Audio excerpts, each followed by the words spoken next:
all the glory, Christ name. Amen. Amen. Now, if you've got your little map out here, the tribulation map, we're right in the middle of this thing now, where we are. Okay? Remember that there's two different, the last trump in the church age. Okay? The last trump in the church age is right here. Okay?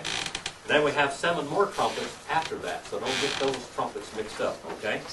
And we have seals, all right, and the trumpets and the bowls. If you've got your little map like this, okay?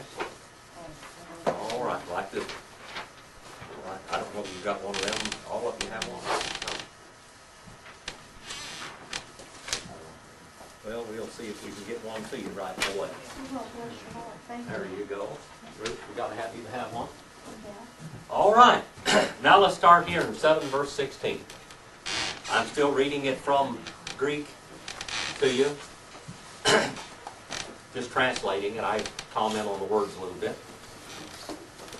And it says, "Not they shall hunger any longer, nor they shall thirst any longer, nor," actually, moreover, not, "it may fall the sun nor the heat upon them." All right? The sun or the heat shall not fall upon them. What in the world is this talking about? Cross-references this is Isaiah 49 verse 10 and Psalm 121 verse 5. There are a lot of people who are going to be saved during the tribulation period. And many of these saved people are going to have to, they're going to have to die of hunger and thirst. Basically. That's it. If you're saved over here, it's bad news. It's good that you're saved. But there's going to be a tremendous amount of them that are going to die. And it's talking about these right here, this period of time now. Brother John, you've got your New American Standard there, don't you? Can you read that for us? Or Randall, do you have an Amplified Bible with you? You don't have it with you? Oh, okay. Because that's real good too. Brother John. "They shall hunger no more, neither thirst any more. Neither shall the sun beat down on them, nor any heat." All right. These people at this period of time are not going to have any shelter and any food and any water. That's not good news, is it? Now, the Antichrist has come on the scene. He has sealed everybody. You cannot get a job. You cannot receive a wage or anything unless you got what? The mark. His mark, whatever mark that is, whether it's a Social Security number, whatever it is, it's implanted in you, and you cannot work, you cannot receive a check. Gold and silver is no good, nothing. A lot of people are hoarding up gold and silver for this period of time. Not going to do you any good. You can't buy or sell anything unless you got his mark. So what happens when you're saved? What happens? You can't take the mark, all right? And you can't get anything to eat, can't get anything to drink, so the end is near. 7:17. "Because the Lamb, the one up and around and in the middle of the throne," all right, that's what it literally says, up around and in the middle of the throne, "he shall shepherd them," all right, "and he shall lead them upon life," all right, "the fountains of life," is what it's talking about, of waters. Waters, living waters. What is living waters, by the way? There's dead water and living water. What's living water? Running water like in a stream. Like it's not a cistern, it's not a tank of water, but this is running water. All the sacrifices in the Old Testament had to be cleansed and everything with running water. Running water, what they call living water. That's what it's talking about, a spring of living water. "And he shall wipe away," the God, "each tear out of the eyes of them." Each tear out of the eyes of them, he's going to wipe away each tear. Each one. That's beautiful, isn't it? Each tear. Psalm 23. Let's go to Psalm 23 real quick. This cross-reference this, he's going to shepherd them. All right? Going to shepherd them. Now God has really tried with His church during the whole church age to get people to come into the flock and get into the fold. All right? But many have not come. All right? Are you there, Terry? Are you in Psalm 20? I don't have the Old Testament. Oh, you don't have the Old Testament. Claudia, do you have it? Mm-hmm. All right. Which, Psalm 23 and verse 1. oh, okay. The Lord is my shepherd, I shall not want. He makes me lie down in green pastures. He leads me beside quiet waters. He restores my soul. He guides me in the paths of righteousness for his name's sake. Even though I walk through the valley of the shadow of death, I fear no evil, for thou art with me. Thy rod and thy staff, they comfort me. Thou dost prepare a table before me in the presence of mine enemies. Thou hast anointed my head with oil, my cup overflows. Surely goodness and loving kindness will follow me all the days of my life, and I will dwell in the house of the Lord forever. All right. Now these people that are saved and going on to be with the Lord now, they're not going to hunger and they're not going to thirst anymore. Talks about the throne of God. He said He shall shepherd them. John the 10th chapter, that's about the Good Shepherd. Jesus talking about the Good Shepherd. That's Psalm 23 of the New Testament is John the 10th chapter. John 4:14, Isaiah 25 and verse 8, Revelation 21 and 6, 22 and verse 1, 21 and verse 4, Matthew 2 and 6, and 5 and 4. These are cross-references to this verse here. All right? He said He shall wipe away in the future, shall wipe away each and every tear. He's there to catch every tear. Folks that understand that. I think in King James it said wipe away their tears, but it's each tear. Each tear. Now we have the seventh seal and the golden censer. Now look over here. The seal. Here we are. Look down at the bottom of this. It says temporary priest, Jewish temple rebuilt. All right? Somewhere in the first part of the tribulation period, the temple in Jerusalem is going to be rebuilt. Now, how many of you have been there? Anybody been over there? Anybody been over The Israel? there? Yeah, you've been there, Terry. I know you've been That's, there. that's my. All right. There's an area out behind the Mosque of Omar where you could build a temple. Okay, and you hear this a lot. But the Jews will tell you that Mosque of Omar's got to come down. They're not going to build the temple of God next to a pagan temple. It's not going to happen. They're not going to allow that. They're not going to be able to worship there if the Mosque of Omar is still there. Okay? That's what the Jews say. Okay? Now, somehow or another, Mosque of Omar is going to be out of the way, evidently. The Jewish Messiah is going to come forth. And who is the Jewish Messiah? What nations are behind Israel today? All the Western nations. The Western nations will be under the Antichrist. What part does the United States play in that? Think about it. What do we play in this? I mean, this our nation. Evidently, that's going to be under the Antichrist. Who's going to be against the Antichrist now? Let's just think about them. Who's the bad guys, supposedly? You think about them as bad guys. Who are the ones that are going to be against the Antichrist? Well, we got a lot of Africa is Arab. Well, they're Muslim, aren't they? All right. Who else? Where's that 200 million people army? China. All right. They're going to be against the Antichrist. And of course, Russia. These are the ones that are against the Antichrist. Now, just think about it for just a little while. Are the tables already arranged?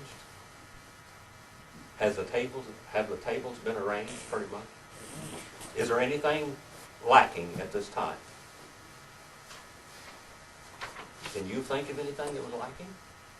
When I was teaching the book of Revelation almost 40 years ago, I never thought that I would ever see what I see today. I never thought I'd see it. I thought the Lord would come back beforehand, before this ever got this far. But here we are. He could whistle us up at any time. That's good. But the bad thing is that there's going to be a lot of people left behind. A lot of people left behind. Well, the temple's going to be built. The Jews are looking for the Messiah to build the temple. The family of Herod got control over the kingdom of Israel. Now we know that Herod was a descendant of Esau. We know that. He's not supposed to be on the throne of Israel, is he? Is Esau the promised son? All right. Who was the promised son? Jacob. Not Esau. Jacob was the promised son, and he became known later as Israel. All right? Israel. There's where we have the 12 tribes of Israel and everything. Esau is on the other side. But how in the world did the Jews ever accept Herod? Why did they accept him as king? He built them a temple. One of the most beautiful, they say that Solomon's temple was not that beautiful. Did you know that? That it was greater than Solomon's temple when Herod built that temple. Great, beautiful. How many of you ever seen the scale models of it on television or anything the way it was? It was a beautiful edifice. And you know, when Jesus said, you destroy this temple in 3 days, what? I'll raise it up. You destroyed this temple in 3 days? He said, you mean to tell me, tear that temple down, and how long did it take Herod to build that temple? And you're going to build it up in 3 days? Of course, he wasn't talking about that temple, was he? He's talking about his body. All right. Well, that's the things that's going to take place here. 8 and verse 1 now. This is a half hour of total fear. A half hour of extreme fear. And when he opened up the seal, the seventh, it became, look at that word, it became for itself. Little middle voice there, if you're looking in this little interlinear that I wrote. It became sigay, silence. Silence. Became silence. Kind of like automatically, just everything shut off.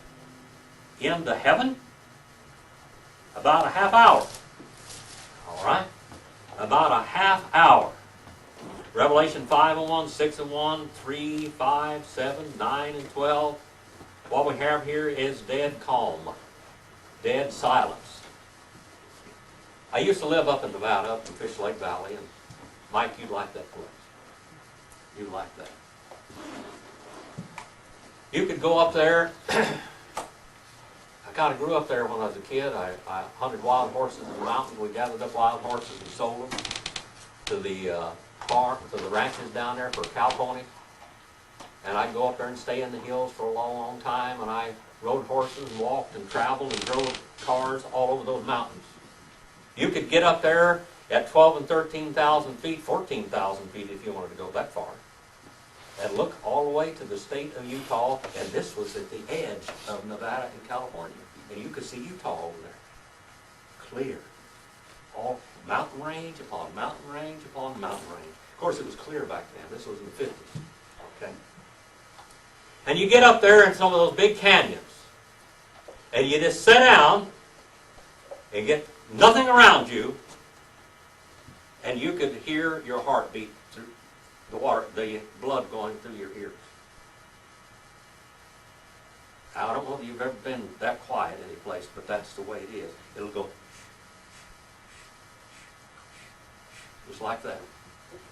And you look at these big ants, the black ones and the red ones, and when they walk around, they pick up rocks. And you can hear them picking up the rocks and walking with the rocks. You can hear an ant walk. Silence. I remember I took my youngest boy, Gary, up there, and he stayed with me one time a week, and we were up there running around doing things. I used to work. I took hydraulic components to ranches and mines and stuff all over that area. And Gary decided he was going to take his rifle and take a walk up there in the hills, at the edge of the hills. Then he was gone for 2 or 3 hours, and I was writing and cooking and everything else. And Gary came back, and he looked like he was afraid. I said, "What happened, Gary? Did you see a snake or something? Lion? Bear? Wolf? Bigfoot? You know, what'd you see? You know, like that." He said, "Dad, it's scary. I got up there and the wind wasn't blowing. There was not a rustle of anything. I could hear my blood going through my ears, my heart beating." He said, "That's scary when it's that quiet. Scary." Well, sometimes dead silence is scary, especially when there is what they call the still before the storm. One time I went out at Port San Luis and took Mike over there with me one time. We went out there and we were out to that second buoy, way out there, you know, about 6, 7 miles out. And the water was like glass, just glass. And they told me that a storm was coming from the north and one coming from the south, and they were going to meet. And it was quiet. But they said, "Go out there and go fishing real quick and catch you some fish." And we were out there, more of the fish were biting really good. And my engine died on me, and I tried to kick it back on, and it sucked water and filled the whole top cylinders with salt water. Well, the engine wasn't going to run. You know, I had to pull the spark plugs out to do this. And here storms are coming in both directions, and I'm in the dead calm, okay? I finally started my little outboard motor there, and of course Dakota was in the cabin asleep. She didn't know what was going on. Didn't even know we were in trouble. I got out there and finally got the outboard engine started. It was putting and putting, and then here come the storms like this. And it was kind of pushing us in, thank the Lord. The wind was coming behind us and just kind of pushing us in with that little old outboard engine hitting on one cylinder half the time. It's 2 cylinders. It hit on 1, hit on 2. Dead silence had turned into storm. We got in there. We got in. 8 and verse 2. "And I saw," and this means to see with your mind, just like a vision, okay? "And I saw the 7 angels, heptah, 7 angels." The word angels comes right out of Greek, angelos there. 7 angels, the ones down in the presence of God, enopio, all right? Enopion there, down in the presence of God, right at his feet. Of the God. And it says they have stood, third person plural, perfect indicative. They have stood there. They've been there for a long time. "And they were given to them 7 trumpets." Salpiges, trumpets. All right, these are 7 trumpets. Now, Zola Beloved will tell you that the trumpets are trumpets made out of ram's horns, which they could be. Or maybe they could be the silver trumpets like they had there in the tabernacle, the silver trumpet. Silver stands for what in the Bible? Silver stands for what? Redemption. Redemption. All right. Redemption. 1 Corinthians 15:52 and 1 Thessalonians 4:16 are cross references to this.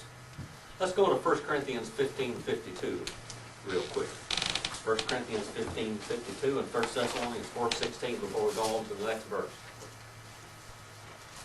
15 what? 1 Corinthians 15:52 and 1 Thessalonians 4:16. By the way, Revelation 1 and 4, 8 and 6 through 13, 9, 1 and 13, and 11:15 are all cross references to this also. But let's go to 1 Corinthians 15:52. Are you there, Terry? Yeah. Okay. Holler out there real loud now. "In a moment, in the twinkling of an eye, at the last trumpet, for the trumpet will sound, and the dead will be raised." All right, now there's different kinds of trumpets. All right.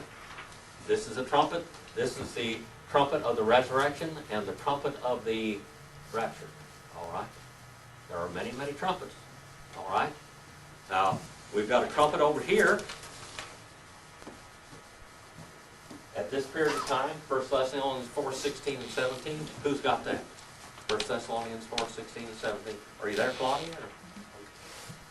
For the Lord himself will descend from heaven with a shout, and with the voice of the archangel, and with the trumpet of God, and the dead in Christ shall rise first.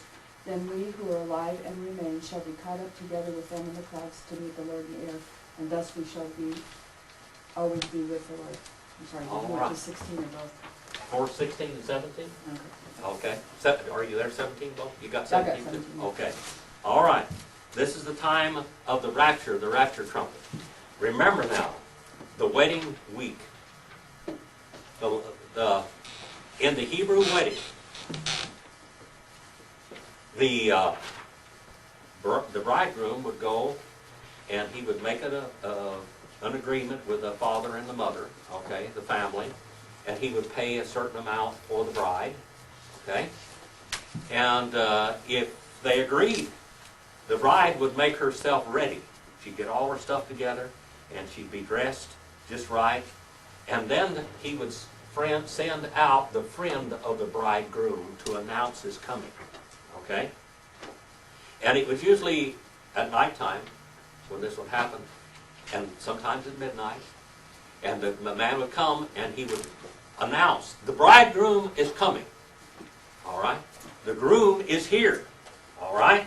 And then the bride would hear his voice saying, come out, I'm here to pick you up, let's go. And basically that's what's going to happen there at the rapture.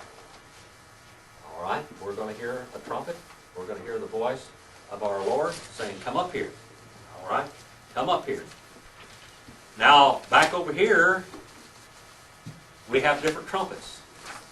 These trumpets over here, it's hard. These are trumpets of judgment. All right, these are war trumpets. God is making war on unredeemed humanity, and He's allowing all of this to take place on the earth. Who is going to be worshipped on earth for a short time? Who's going to be worshipped? Satan himself, with his embodiment of the Antichrist. He is going to be worshipped as if he's God for a short period of time.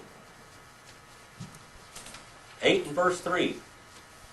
And another angel, a different angel, he came, and he was caused to stand upon the altar, the sacrificial altar, having a censer, a golden censer, and it was given to him incense, much, all right, much incense.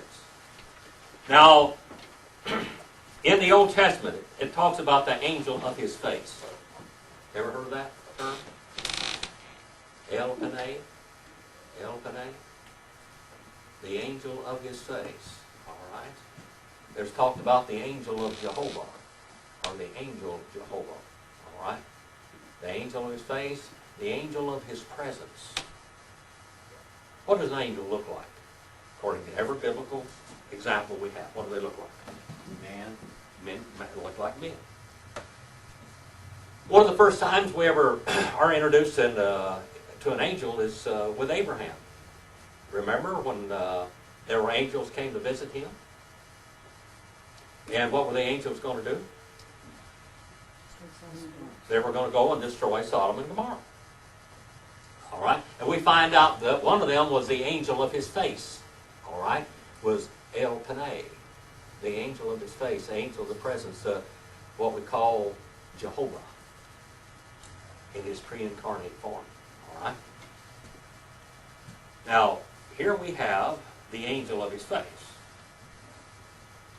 Genesis 16 and verse 17, Exodus 3 and 2, Numbers 22 verse 22, Judges 2 and 1, 1 Kings 19 7, Psalm 34 and verse 7, Isaiah 37 verse 36. These are all references to this person here, the angel of Jehovah. 3b, the other half of this sentence. In order that he shall give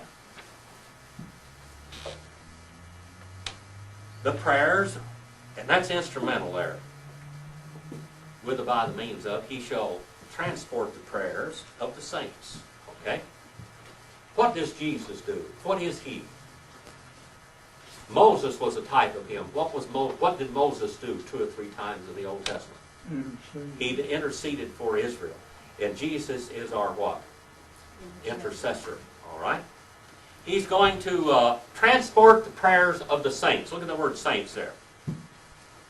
Word saints, hagion. What does hagios mean? Word saint? Not of earth. First time you're born. First time you're born in this world, you're born on earth. You've got a mother, you've got an earthly mother and father. Okay? The second time when you're born again, Jesus told Nicodemus in John the 3rd chapter, and he was a master teacher, he was a rabbi. Remember that, rabbi. But, by the way, what does rabbi mean? Let's look at that term for just a moment. Rabbi. My teacher. What? My teacher. Well, it's teacher, all right. Master teacher, what? Doctor. Doctor of theology. That's what a rabbi is, a doctor of theology. A rabbi had to be a master teacher. He had to be looked upon as a rabbi today he was a doctor of theology. Okay? This is who he was, doctor, teacher. Okay? All right, rabbi. Of the saints, and of all upon the sacrificial altar, the golden, the one down in the presence of the throne of God. This is the altar in heaven. All right? It's referred to 7 times in Scripture. All right? Revelation 6 and 9, 8 and 3, and 5, 9, 13, 14, 18, and 16, and verse 7. This thing's referred to 7 times. And 7 is a number of what in the Bible? Number of completion or perfection. All right. Cross references to this is Revelation 7:2. All right. 6 and 9, 5, 8, 8, 5, 9, 13, Amos 9 and 1. Hebrews 9 and 4, Exodus 30, 1 and 3, and Numbers 4 and verse 11. Here we go on, talk a little bit more about the angel of his presence. And it went up to smoke. All right, the smoke. Copnos, the smoke of the incense with the prayers. What did the incense typify in the Bible always? You know, when you went over here to the, here's the tabernacle right here. When you went over into the tabernacle, walking in here, on the right-hand side was what? In the tabernacle, in the Kadesh. Not the Kadesh HaKodashim, but the holy place. All right? The Kadesh. In that area, on the right-hand side, here it is, a little rectangular thing. Over here was a table of showbread. All right? On this side was a candlestick. It was an olive oil candlestick. It had wicks in there and olive oil that fired it. 7 stems on it.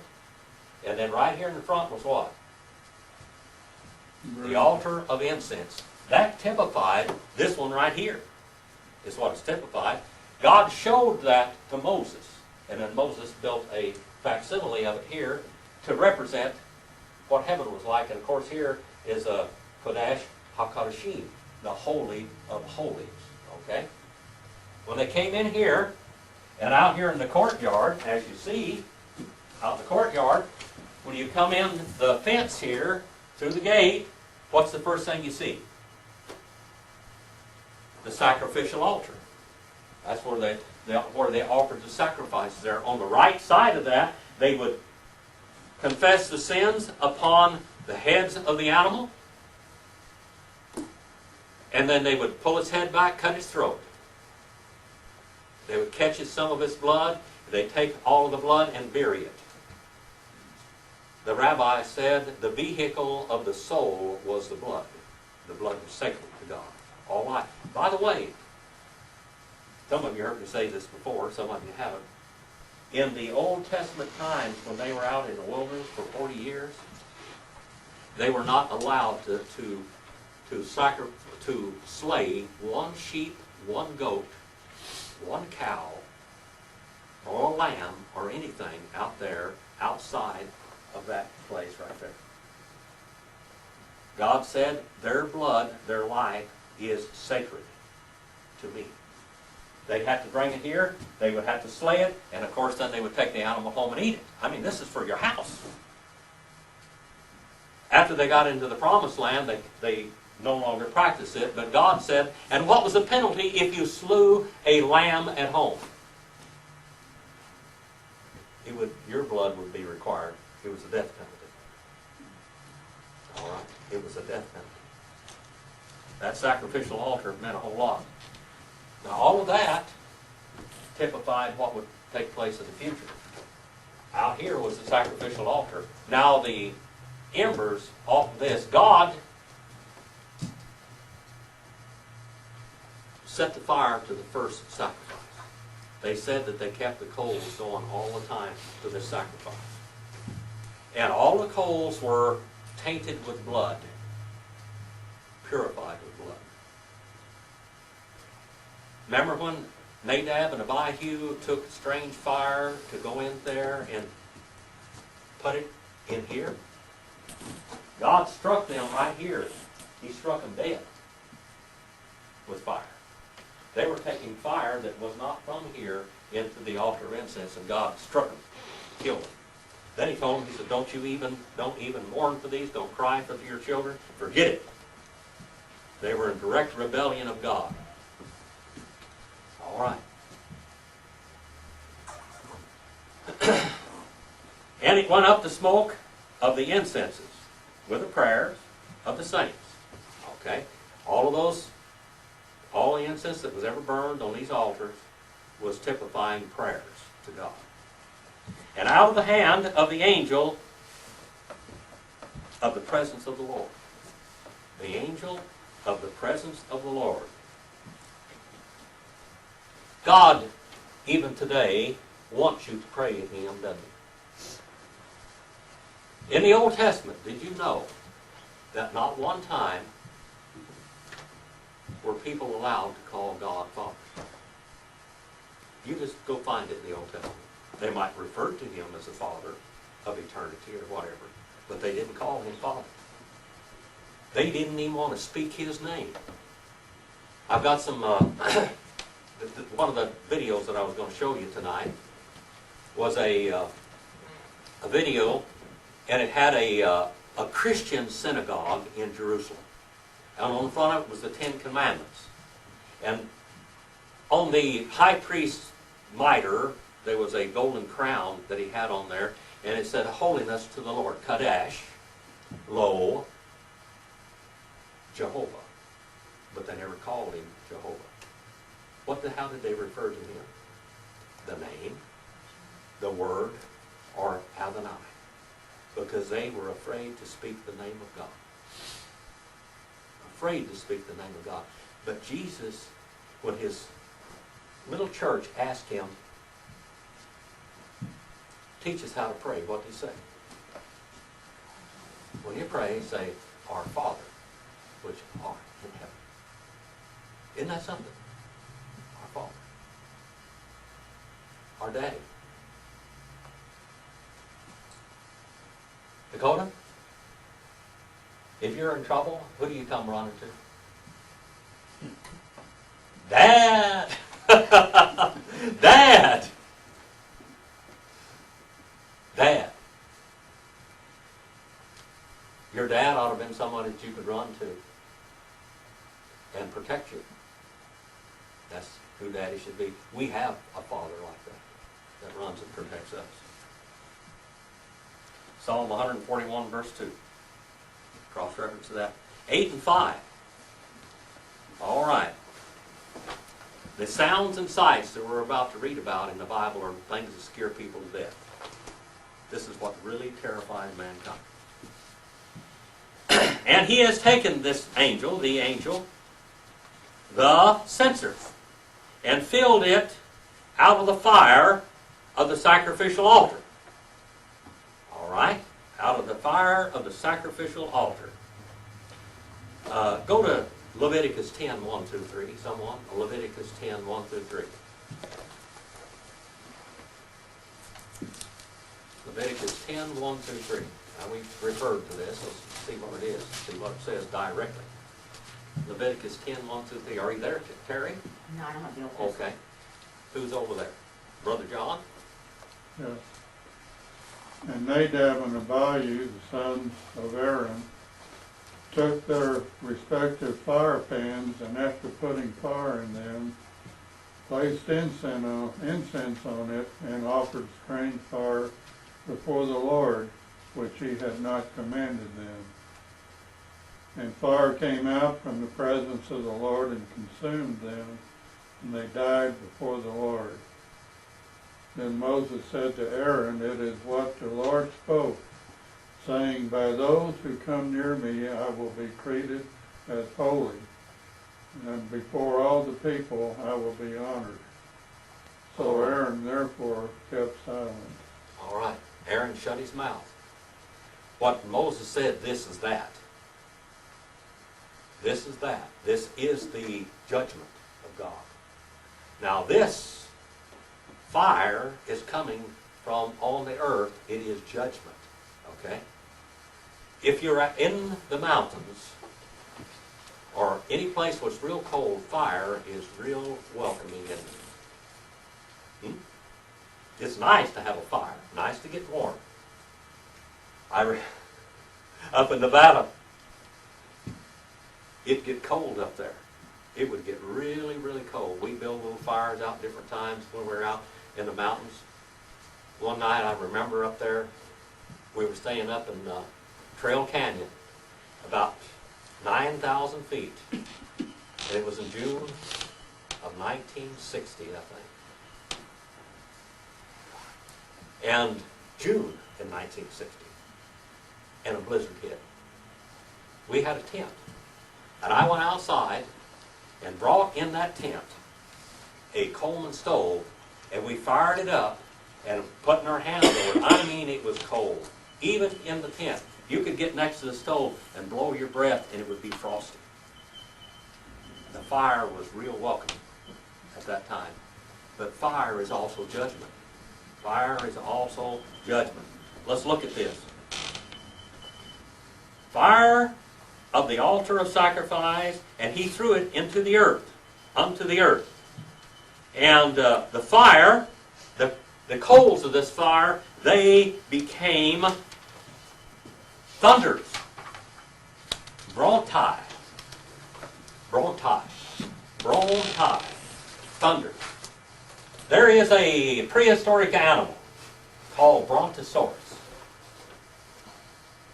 All right? From its thundering ways. All right? That's where it comes from right there, Brontai. Thunders.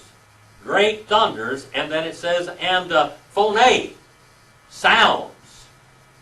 All right? Great thunders and sounds. And lightnings.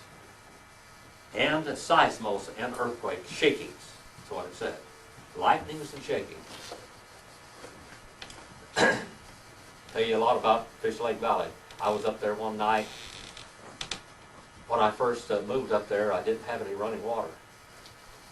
And so every night I would drive down to the hot well, which was a beautiful place. It was a well cellar, is what it was. They had drilled a well out there for geothermal activity. They were going to pipe this thing in and use it, put a dehydrator out there or some kind of electric generating plant or something. And the water coming out of that thing wasn't hot enough. It was only 105 degrees. But most hot tubs are what? About 105 degrees. So I would go out there, jump in the thing, and take a bath, and then go home at night. And one night I was sitting out there, and I was just looking at the beautiful sky and beautiful stars, just looking all over the place. Looking up there, and all of a sudden, it seems like almost instantly, 360 degrees of lightning and thunder. Everywhere I looked, I could see lightning running and thunder and rolling, and the ground was just about shaking with this thunder and lightning.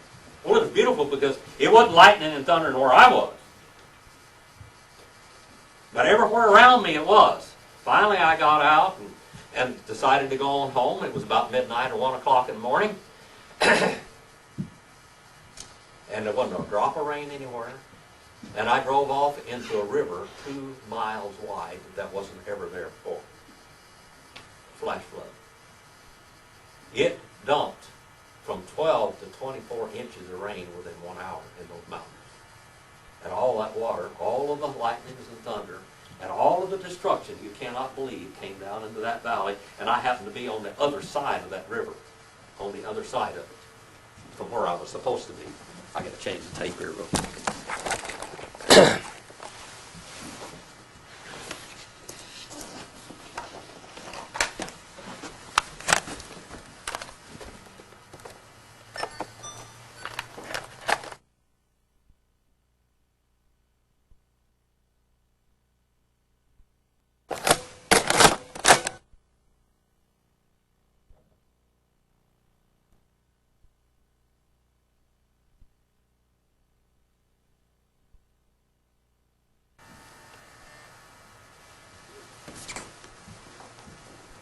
Well, for 2 miles down there was a river when there was never a river before, and I got caught out in the middle of it. I drove my car halfway through it and had to walk through the rest of it.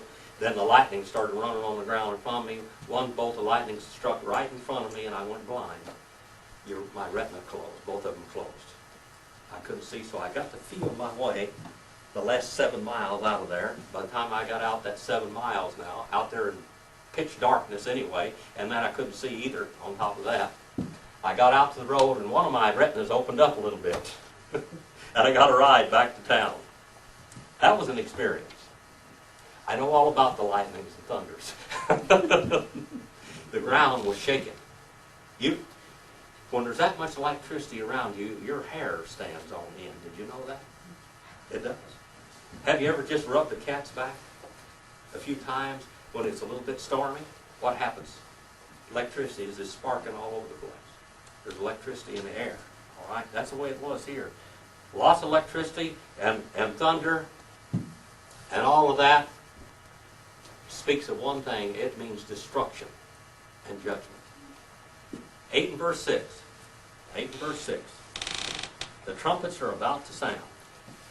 And the 7 angels, the ones having the 7 trumpets, they prepared themselves in order that they might sound the trumpet. Now what is the trumpet for? What's the trumpet do? Get your attention. Huh? Get your attention. It's get your attention. All right, that's what it's for, attention. Israel, when they had the Feast of Trumpets, when they had Yom Kippur, they blew their trumpets, every one of these. They had the trumpets blown. On the day of Yom Kippur, Yom means what in Hebrew? Day. Kippur. That comes from kafar. That means covering. The Day of Atonement. At the very moment, now this is a good trumpet. They came and they confessed their sins upon the animals. They sacrificed the animals. And at the very time that they blowed the shofar, the trumpet, their sins were forgiven. That's a good trumpet. I mean, that's a good sound, isn't it? Just think about it now for a while. You've gone there, you've confessed your sins, and you hear the trumpet of redemption blown, and you know that your sins are forgiven. If you die, you're going to go right straight to heaven. Right there. Now, every year, the people of Israel had to repeat this over and over again. We don't have to do that, do we? For one time. For one time. That's beautiful. One time. All right, the first he sounded, and it became hail. Kalazah, hail. How many of you been in hail? Been in a hailstorm? You live in Bakersfield, yeah. Yeah. Up there in Fish Lake Valley one time again. I was ready to pick all of my fruit. I had 50 fruit trees in my yard. I had 300 shade trees and windbreak all around my place, and 50 fruit trees in the yard. And it was just about time. It was August, late August, and it was just about time for all of my fruit to get ripe.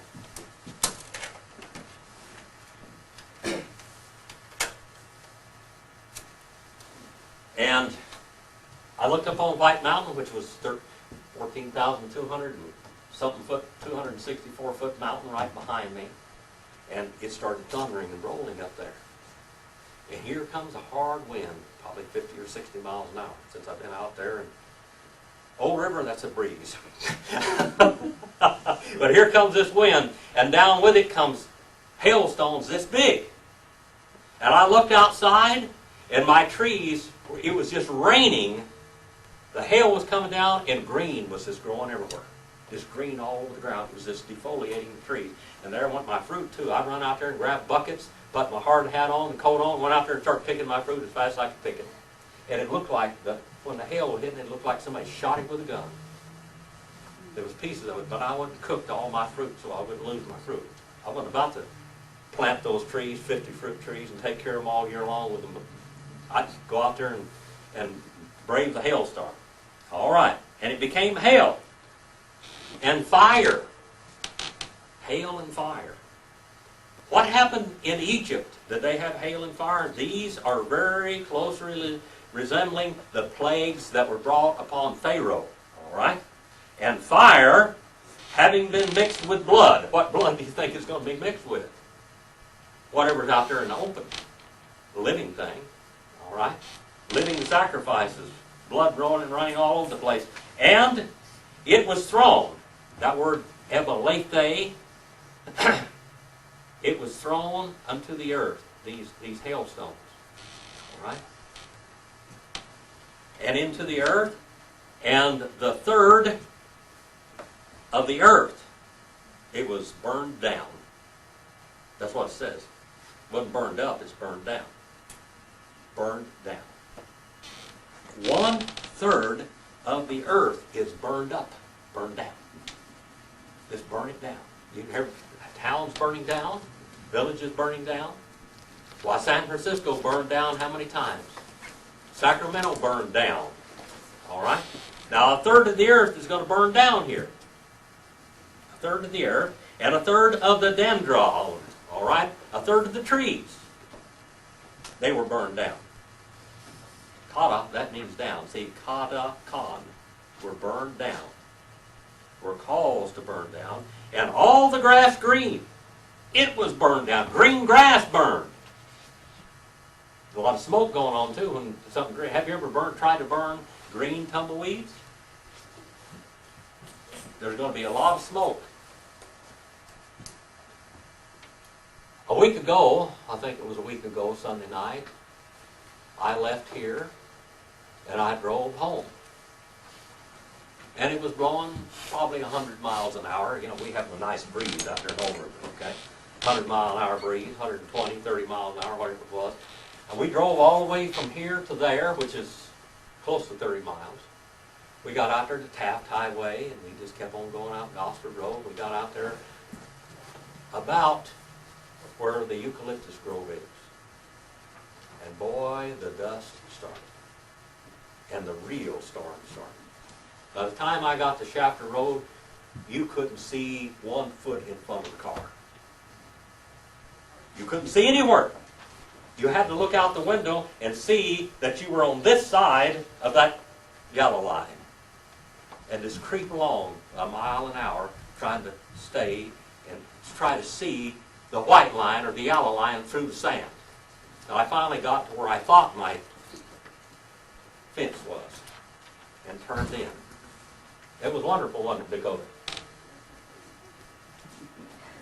Hard winds. Boy, I have seen smoke like that too. Have you ever been in a forest fire? That's the way the earth is going to be. This is going to be a mess. You can hardly breathe out there. And 1/3 of the earth, it was burned down, and 1/3 of the trees, it was burned down, and 1/3 of the grass, it was burned down. Now let's go back and look at the events of the trumpet judgments quickly.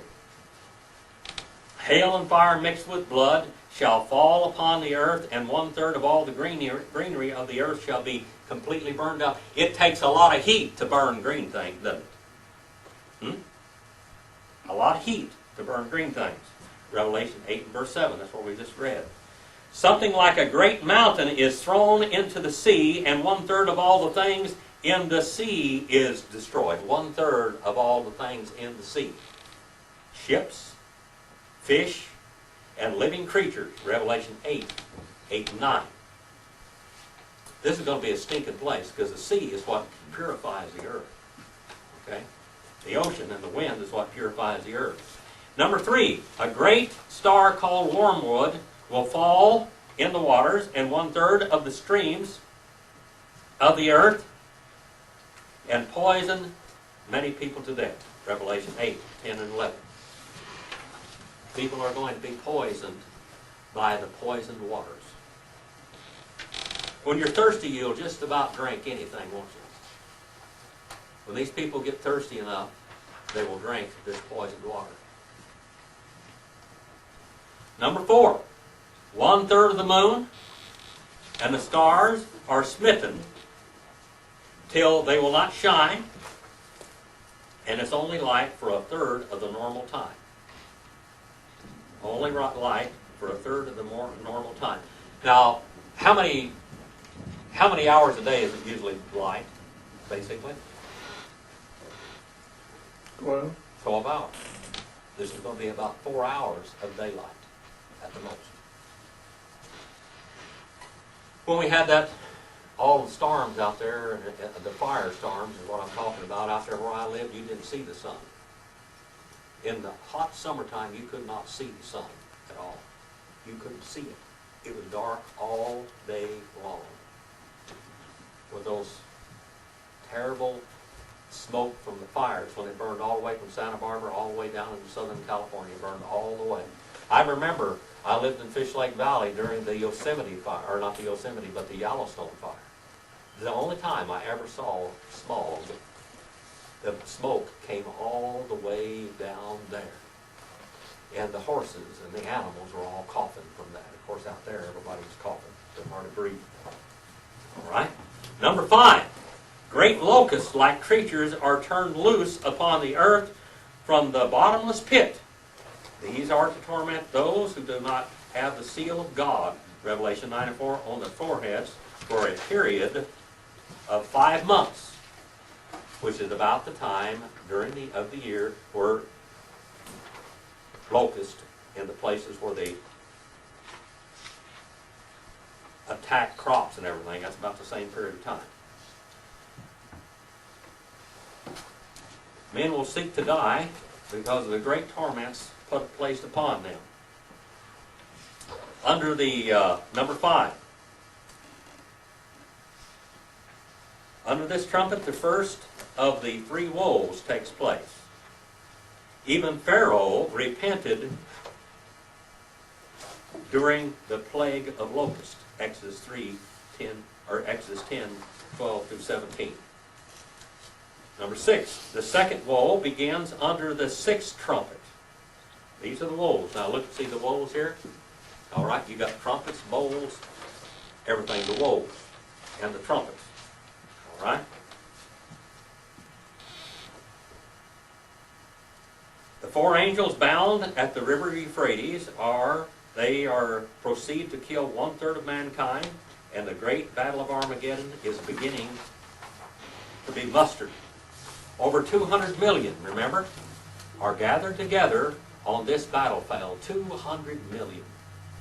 That's a lot of human flesh, isn't it? The battleground is described in Isaiah 63, 1 through 4, Revelation 14, 19, and 20.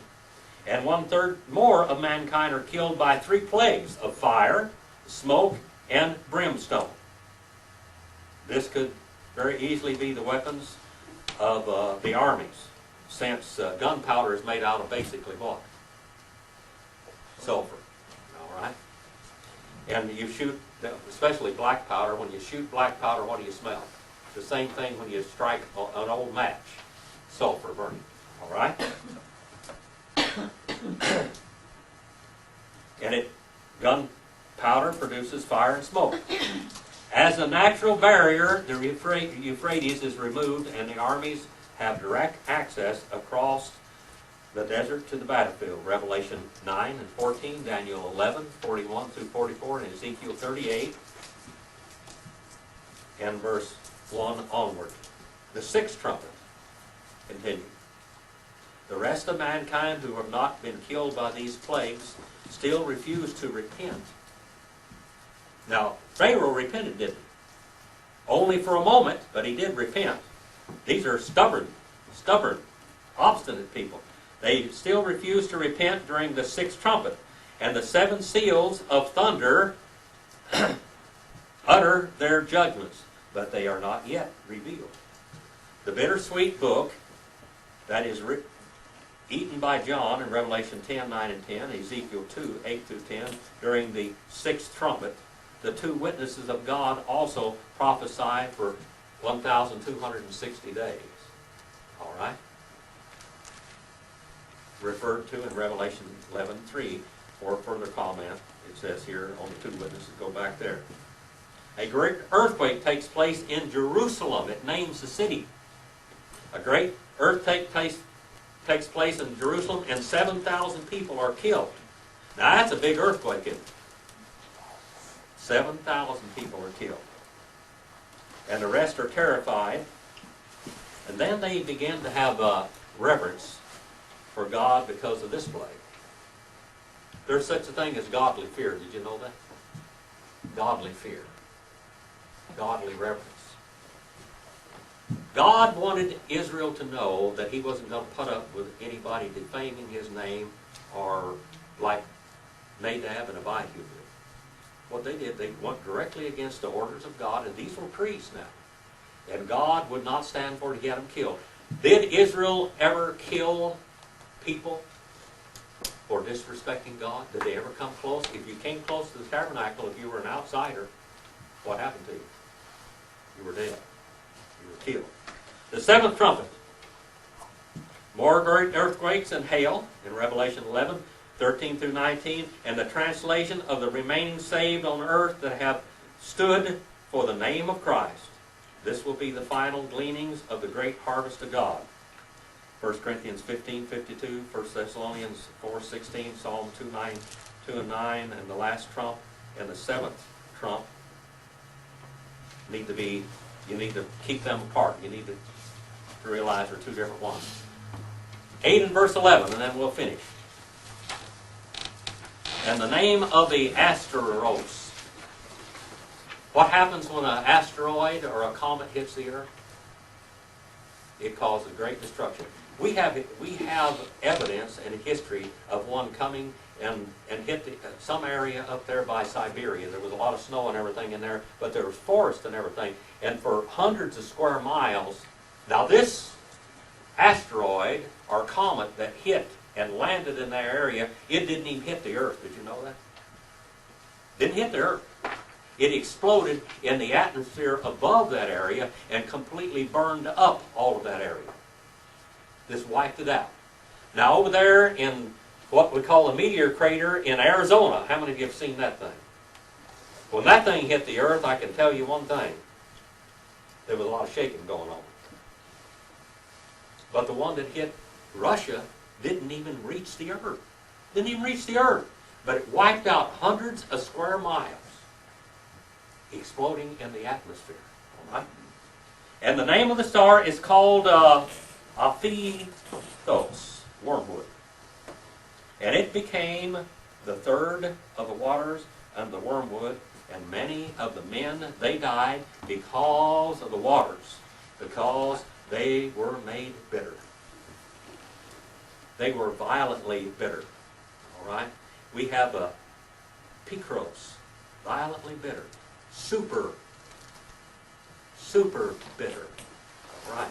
Jeremiah 9:15, Zechariah 13, 8 and 9, Revelation 8, 7 through 12, and 9, 15 and 18, and 12 and 4. Now, men will die of urinary disease and all kinds of diseases relating to the water disposed of through the body. Your kidney, your bladder, and of course when you have kidney infection, what happens to you? Have you ever had a kidney stone? It's not fun. But that's what's going to happen during this period of time. You have violent fevers. So they're going to be dying of violent fevers. In the wilderness,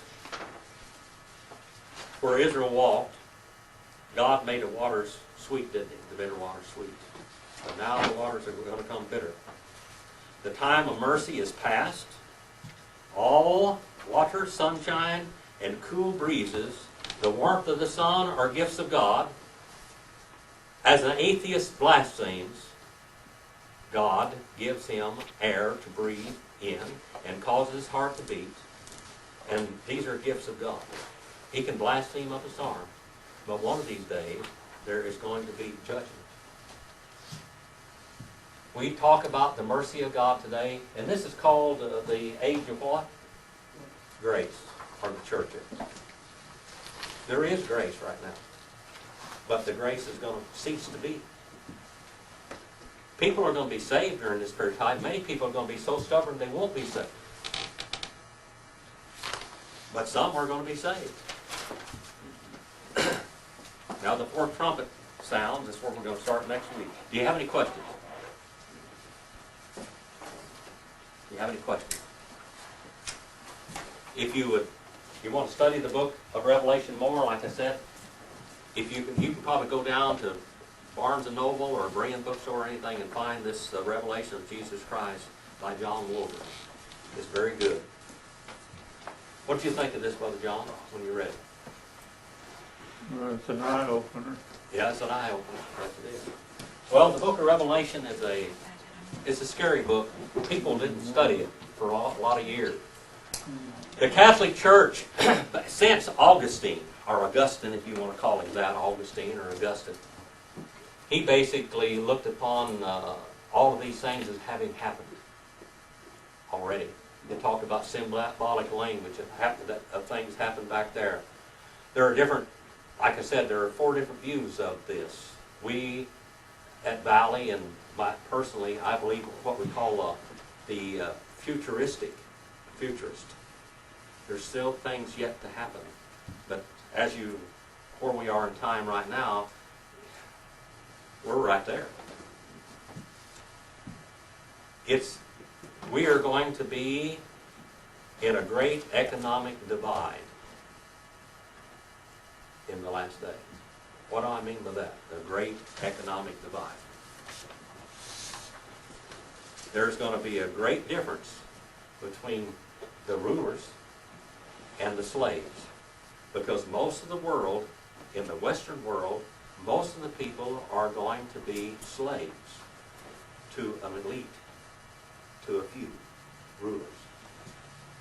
And it says, we look there in Revelation, the 6th chapter, remember, the common man is going to have the most base food, just enough to keep you alive, that's all. Just enough clothes on your back, just enough food to feed yourself and keep you going. Everybody is going to have to work again. All of the kids in the family are all going to have to work just to produce enough food to just feed themselves. It's going to be hard times. In our service this morning, Brother Roger led the whole church in praying for the nation. But we need to. We need to pray for our leaders and pray for the nation, because we're in the worst times that's been upon this nation in about 100 years. Just about 100 years. Things are rough. Well, thank you for your attention tonight. We're trotting right along in the book of Revelation. It gets more interesting all the time as you see different things. The book of Revelation is like Hebrew in the Old Testament. The book of Revelation is written in Greek, but it is constant Hebraisms. In the Hebrew, like in Genesis, the 1st chapter, God makes statements. Okay? And then in the 2nd, and the 3rd, and the 4th, and 5th chapter, he explains what he did in the 1st chapter. God makes statements here, and then he explains them later, more about what's going on. All right. Well, I'm going to turn you loose on the world, go out and do something eternal. Good to have you here tonight. Brother Randall, it's good to have you in the class tonight. You always do such a wonderful job on the website, getting it up. We had about 160 or 70,000 hits on the website last month, thanks to him. He got them all up there. Your sister listens to those classes. If we don't get them up there right away, she misses them, don't you, Brother David? Where does she live? Livermore. Livermore. All right. All right. Brother David, would you dismiss us in prayer, please, brother? Our most precious Heavenly Father, thank you for those lessons we received tonight and this morning, and be with us through this week as we go into the world, and be with our nation as it struggles to set things right. right and be with us and those in need of thy watch care. As in Jesus' name, amen. Amen.